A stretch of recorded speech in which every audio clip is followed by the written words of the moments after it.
Welcome to video prime. రాష్ట్రం రావణ కాష్టంలా మారిపోయింది. అసలు ఏంటి దాడులేంటి, అసలు ప్రతిపక్ష నాయకుల మీద ఈ అరెస్టులేంటి, దాడులేంటి అని విపరీతంగా చర్చలు జరుగుతున్నాయి. మనం చూసాం తాజాగా అంబటి రాంబాబు గారి మీద ఎలాంటి దాడి జరిగిందో, ఆయన ఇంటి మీద. ఓకే, ప్రస్తుతం జరుగుతున్న బర్నింగ్ ఇష్యూ ఏదైతే ఉందో, ఇలాగ తిరుమల లడ్డు వాళ్ళు వాడినటువంటి నెయ్యి విషయంలో జరిగినటువంటి చర్చలు కానీ, దానికి కూటమి ప్రభుత్వం అలాగే ఆ అనుకూల మీడియా చేస్తున్న రాద్ధాంతం కానీ, ఎప్పుడైతే సిబిఐ మన స్పెషల్ సిట్ యొక్క ఛార్జ్ షీట్, ఫైనల్ ఛార్జ్ షీట్లో జంతుకోవు లేదు అనేటువంటి మాట తెలియగానే డిఫెన్స్లో పడిపోయినటువంటి కూటమి ప్రభుత్వం, ముఖ్యంగా టీడీపీ ప్రభుత్వం, దాని అనుకూల మీడియా వాళ్ళు సమర్థించుకోవడానికి చేస్తున్న ప్రయత్నంలో భాగంగా ఇది పైగా వైసీపీ మీద బురద చల్లడానికి ఎలాగ అసలు వీధుల్లో అంతా ఎక్కడ పడితే అక్కడ ఈ పోస్టర్లు పెట్టడం, ఫ్లెక్సీలు పెట్టడం, నెయ్యి కల్తీ అయిందని ఒక పక్కది కోర్టులో ఉన్న ఇష్యూ, కంటెంప్ట్ ఆఫ్ కోర్టు అనేటువంటి తెలిసి కూడా అసలు ఏమాత్రం పట్టించుకోకుండా కోర్టు నిర్ణయాన్ని కూడా, కోర్టు చెప్పినటువంటి దాన్ని కూడా పరిగణనలోకి తీసుకోకుండా బేఖాతరు చేస్తున్నటువంటి దారుణాలకి, దాష్టీకానికి తిరగబడుతున్నటువంటి వైసీపీ నాయకులు వాళ్ళు నిరసన వ్యక్తం చేస్తున్నారు. ప్రజాస్వామ్య పద్ధతిలో హోమాలు నిర్వహించుకుంటున్నారు, గుళ్ళకి వెళ్ళి పూజలు చేస్తున్నారు, పరిహార హోమంలాగా. అంటే ఇంతటి దారుణమైనటువంటి కూటమి ప్రభుత్వం తిరుమల లడ్డు విషయంలో, శ్రీవారి విషయంలో ఇంతటి అపచారం చేసింది కాబట్టి దీనికి ఒక ప్రాయశ్చిత్తం లాగా, లేదంటే దీనికి ఒక పరిహారం లాగా వాళ్ళు గుళ్ళకెళ్ళి పూజలు చేస్తుంటే, అటు విడదల రజనీ గారి మీద ఎంత దాడులు తీవ్రంగా ఆవిడ కారు ఎక్కితే ఆవిడ కారుని కదలనివ్వకుండా విపరీతంగా తిడుతూ ఆవిడ్ని అడ్డుకున్నటువంటి వైనం చూసాము. ఈలోపు అంబటి రాంబాబు గారు ఒక పక్కేమో అక్కడ భూమన కరుణాకర్ రెడ్డి గారు ఆయన నిందా పరిహార హోమం చేస్తుంటే వాళ్ళ ఇంటి మీదకి దాడికి వెళ్ళారు.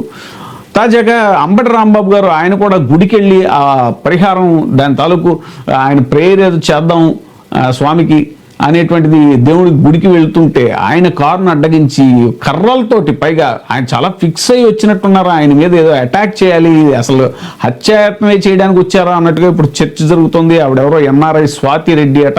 యాక్చువల్గా ఆవిడ రెడ్డి కాదు, జగన్మోహన్ రెడ్డి గారిని అప్పట్లో ఆయన గవర్నమెంట్లో ఆయన తిట్టడం కోసం అలా పేరు మార్చుకున్నారని రకరకాల అభియోగాలు ఉన్నాయి. ఆవిడ అసలు దారుణంగా ఒక ట్వీట్లో కూడా ఎవరైతే ఇప్పుడు ఈ దాడిలో ప్రత్యక్షంగా పాల్గొన్నటువంటి ఎమ్మెల్యే, సాక్షాత్ ఎమ్మెల్యే ఆవిడ గల్లా మాధవి, ఆవిడ భర్త, వాళ్ళిద్దరూ కూడా స్వయంగా మేము దాడిలో పాల్గొన్నామని చెప్పడం ఏంటి? అంబటి రాంబాబు గారి ఇంటిని ధ్వంసం చేసి ఆ కారుని కానీ, మొత్తం ఇంటిని, ఫర్నిచర్ని, ఆఫీస్ని అంతటిని ఎంత దారుణంగా ధ్వంసం చేశారో మనకు తెలుసు. పోలీసులు కూడా ప్రేక్షక పాత్ర వహించారు. ఆ టీడీపీ గోండాలని, వాళ్ళ కార్యకర్తలను కూడా అనడానికి ఎవరు మనస్కరించట్లేదు అనేటువంటి చెప్తున్నారు. మరి అంత దారుణమైనటువంటి దాడిని ఆయన మీద చేసిన తర్వాత ఆయన కారును అడ్డగించి ఇది చేస్తుంటే ఆయన ఆవేశం పట్టలేక చంద్రబాబు నాయుడు గారిని ఉద్దేశించి కాదు, నన్ను అడ్డగించిన కార్యకర్తలను ఉద్దేశించి ఆయన ఏదైతే మాట్లాడారో, ఆ భాష ప్రయోగించారో, అది తర్వాత ఆయన మాట్లాడటం జరిగింది ఆవేశంలో. తర్వాత ఆయన సర్దుకుని క్షమాపణ కూడా చెప్పాడని, నేను చంద్రబాబు నాయుడు గారిని అనలేదు అని చెప్పినా సరే, వాట్ ఎవర్ అవన్నీ జరుగుతున్నా కూడా అసలు నిజాలు తెలుసుకోకుండా, ఒకవేళ ఆయన ఆ మాట అని ఉన్న ప్రజాస్వామ్యబద్ధంగా ఆయన్ని ఏం చేయాలి, దాని మీద యాక్షన్ ఏం తీసుకోవాలి ఏంటి అనేటువంటిది ప్రాసెస్ ఉంది కదా. దీనికి ముందే అసలు తెలుగుదేశం పార్టీ చట్టాన్ని తమ చేతిలోకి తీసుకున్నట్టుగా వాళ్ళ గూండాలను పంపించి అక్కడ దారుణంగా స్వయంగా ఎమ్మెల్యే దాడిలో పాల్గొనడం ఏంటి, ఇవన్నీ ఒక పక్క జరుగుతుంటే, ఒక పక్క జోగి రమేష్ గారి ఇష్యూ, ఆయన కూడా అతి దారుణంగా ఆయన ఇంటిని పెట్రోల్ బాంబులు వేసి,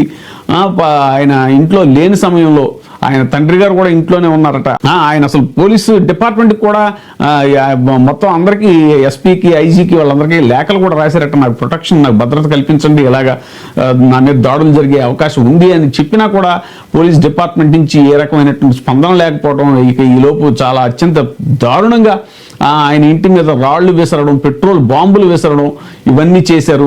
మరి ఇలా వన్ బై వన్ టార్గెట్ చేస్తున్నారు వైసీపీ నాయకుల్ని. ఇప్పుడు నెక్స్ట్ టార్గెట్ ఎవరు అనేటువంటి చర్చ జరుగుతోంది. ఎందుకనంటే వైసీపీలో చాలా స్ట్రాంగ్గా తన వాయిస్ని వినిపించేటువంటి ప్రతి విషయం మీద అధికార పక్షాన్ని నిలదీసేటువంటి పేరుని నాని గారే నెక్స్ట్ టార్గెట్ అవ్వబోతున్నారా అనేటువంటి చర్చ కూడా జరుగుతుంది. ఏది ఏమైనా సరే అసలు ఇలాగా ప్రజాస్వామ్యం కాకుండా ఒక ఆటవిక రాజ్యంలో సాగుతున్నటువంటి కూటమి ప్రభుత్వ పాలనలో శాంతి భద్రతలు పూర్తిగా కనుమరుగయ్యాయి. తమ నిరసన వ్యక్తం చేయడానికి కూడా ప్రతిపక్షాలకు అవకాశం లేకుండా వాళ్ళ మీద విపరీతమైన దాడులు చేస్తూ, దాడులు అనే పదం చాలా చిన్నది, హత్యాయత్నం అనే స్థాయిలో ఇప్పుడు చర్చ జరుగుతోంది. మరి ఎందుకు ఈ స్థాయిలో ప్రతిపక్షాన్ని గొంతు నొక్కాలని, గొంతు నొక్కడం కాదు అసలు వేరే రకంగా కూడా అర్థం చేసుకున్న దాన్ని ప్రతిపక్షాలను నిర్మూలించాలి అనే పద్ధతిలో ఇప్పుడు కూటమి ప్రభుత్వం ఏదైతే ఈ దాడులు ఇవి చేస్తుంది, ఇవన్నీ కూడా ప్రజాస్వామ్యానికి గొడ్డలి పెట్టు, ఇది అసలు ఇది ఏమాత్రం శ్రేయస్కరం కాదు ప్రజాస్వామ్యానికి అని ఇప్పుడు ప్రజాస్వామ్యవాదులు, అలాగే విశ్లేషకులు, ప్రజా సంఘాలు అందరూ కూడా ముక్త కంఠంతో దీన్ని తీవ్రంగా ఖండిస్తున్నారు. ఇది ఖచ్చితంగా ఎదుర్కొంటాం. అన్ని పద్ధతుల్లో న్యాయస్థానాల్లో అప్రోచ్ అవుతాము, మీడియా మీ ద్వారా జనం దృష్టికి తీసుకెళ్తాము, జాతీయ స్థాయిలో కూడా దీన్ని తీసుకెళ్లే ప్రయత్నం చేస్తాం. అలాగే సెంట్రల్ హోమ్ మినిస్టర్ను వాళ్ళని కలిసి హోమ్ సెక్రటరీ కూడా మా పార్లమెంట్ సభ్యులు లెటర్స్ పెట్టారు, అక్కడ కలుస్తారు. స్థానాల్లో అప్రోచ్ అవుతాము, మీడియా మీ ద్వారా జనం దృష్టికి తీసుకెళ్తాము, జాతీయ స్థాయిలో కూడా దీన్ని తీసుకెళ్లే ప్రయత్నం చేస్తాం. అలాగే సెంట్రల్ హోమ్ మినిస్టర్ను వాళ్ళని కలిసి హోమ్ సెక్రటరీ కూడా మా పార్లమెంట్ సభ్యులు లెటర్స్ పెట్టారు, అక్కడ కలుస్తారు. ఎన్హెచ్ఆర్సీని అప్రోచ్ అయ్యారు. అండ్ దీని ద్వారా వైఎస్ఆర్సీపీని కేడర్ని ఏదో భయపెట్టాలని చూస్తేనో, వైఎస్ఆర్సీపీ నాయకులు భయపెట్టాలని చూస్తే చంద్రబాబు నాయుడు భ్రమ అనేది కూడా ఈ మధ్య నిన్న మొన్న జరిగిన వాటిని బట్టి కూడా తెలుస్తుంది. ఎక్కడ ఎవరు చెప్పు బెదరట్లేదు. ఇంకా మా రిజాల్వ్ ఇంకా గట్టిపడి, ఇంతకంటే నువ్వు చేయగలిగింది ఏముంది, ఇంకా ఏం చేస్తావో చేయి, మేమైతే రెడీగా ఉన్నాం. ప్రజల పక్షాన్ని నిలబడడానికి, నిన్ను ప్రశ్నించడానికి, ప్రశ్నిస్తూనే ఉంటాం అనే కృత నిశ్చయంతోనే మా పార్టీ కార్యకర్తలు, నాయకులు ఉన్నారు. దానికి గట్టిగా పూర్తిగా అంతటి మనోధైర్యం ఇవ్వగలిగిన జగన్మోహన్ రెడ్డి గారి నాయకత్వం ఉంది. ఆయనే ముందుండి కూడా దీనిలో నడుపుతారు. కాబట్టి అట్లా అనుకుంటే అది కూడా చంద్రబాబు నాయుడు గారు భ్రమే అని చెప్తూ ఒక హితం అయితే చెప్పదలుచుకున్నాం. మీ గొయ్యి మీరు తవ్వుకోవడం మాకు అభ్యంతరం లేదు. మీ గొయ్యి మీరు తవ్వుకోవడంలో భాగంగా మా మీద జరిగే వాటికి ప్రతి దానికి అయితే రికార్డు ఉంటుంది. మేము వచ్చిన తర్వాత మళ్ళీ అధికారంలోకి వచ్చినాక ఆ రికార్డుకు తగిన సెటిల్మెంట్ కూడా ఉంటుంది, వడ్డీతో సహా అనే విషయం అయితే ఆయనకు మళ్ళీ చెప్పదలుచుకున్నాం. అవన్నీ చట్టబద్ధంగానే చేస్తాం. ఎక్కడ చట్టాన్ని ఉల్లంఘించి విధాలుగా ఊర్లో రౌడీలను, గంజాయి బ్యాచ్లను తెచ్చేసాం, బ్లేడ్ బ్యాచ్లను తెచ్చేసాం, టెర్రరైజ్ చేసి అటాక్ చేసి టెర్రరైజ్ చేయాలనుకునే దాన్ని ఇది చేయము. చట్టబద్ధంగానే అన్ని జరుగుతాయి.